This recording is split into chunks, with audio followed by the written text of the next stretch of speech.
Today's video is going to be a shorter one. I'm putting together day 4 and day 5. Yesterday was the 4th of July and we celebrated, so I took the day off. I did a little bit of work, but took the day off from making videos and stuff like that, doing these. So on day 4, I put together a structural sort of map using graph paper, and I took the musical ideas I had in my head just to write them down and be able to see them, like the macro, the global perspective, you know, seeing big picture basically. And I was very detailed in it too, though. Like I wrote exactly I wrote an x-axis and a y-axis, and the x-axis was time, the y-axis was register, spanning the whole register of the oboe from B flat 3 until, like, I don't know, F6 or something like that. I think that's like the general register. So in this clip right here from day 4, you can see I'm working on the graph paper, and the idea is generally for me to not think strictly in musical terms in regards to like rhythm and meter and tempo.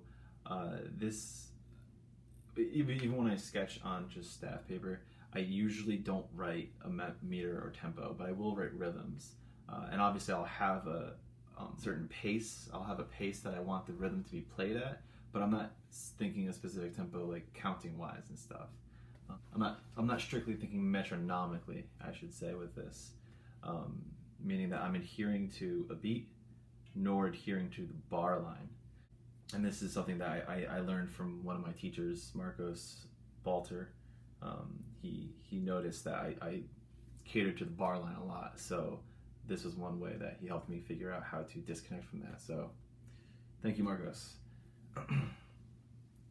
and this is also just a general outline too. As you can see, here's a photo of the actual graph that I wrote out for the whole piece. You can see I was very specific with the pitches and the dynamics. The range throughout the entire piece is quite limited right now. Right around the 2-minute and 30-second mark is where it starts to go up higher. There's a multiphonic that, when trilled and played loudly, upper partials start to squeak out. And so I thought that would be a good way to transition into the upper register to naturally do it.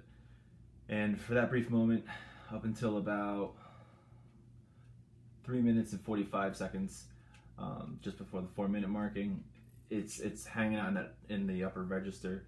But then shortly after that, it goes back down to the middle register again, playing that multiphonic and swelling in and out of it. And then the last section of the piece has a repetitive figure, which is reminiscent of the very beginning, and it ends with a low B flat. And I wrote on it noisy and crescendo. I wanted to get really dirty and just have a lot of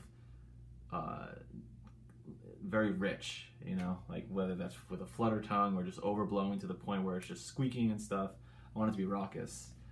Once again, this is just a general outline, but I now basically have 7 minutes of music. This is only from day 4, and I have 7 minutes already, which is great. I'm ahead of schedule. Okay, now here is the score for day 5, or at least part of it, the first 3 lines. And this is me musically interpreting what I wrote on the graph paper. And it's almost verbatim. Now, right here, I give a metronome marking of 66, and the general meter is 3/4 throughout, for the most part. So that's where I am right now. I officially have 7 minutes of music, and I'm ahead of schedule. This is fantastic. I was not expecting this, honestly. I didn't plan for it to end up like this right now, but it worked out. So today, Ava's gonna read through what I have right now, and then tomorrow I'm going to rework it so that it's much smoother, more cohesive. That's important for me, is to make it very cohesive. I want this piece to naturally flow and organically grow, I guess. And so one thing I'm going to consider for the next day is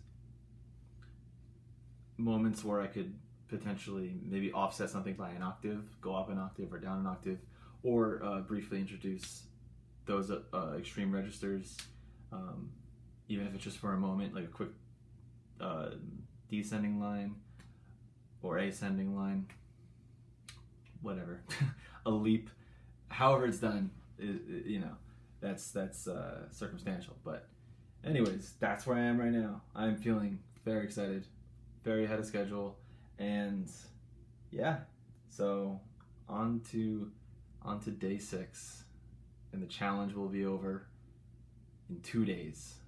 And as always, thanks for watching and joining me on this. This is exciting, and I hope that you're getting something out of this, whatever it may be. All right, enjoy the day.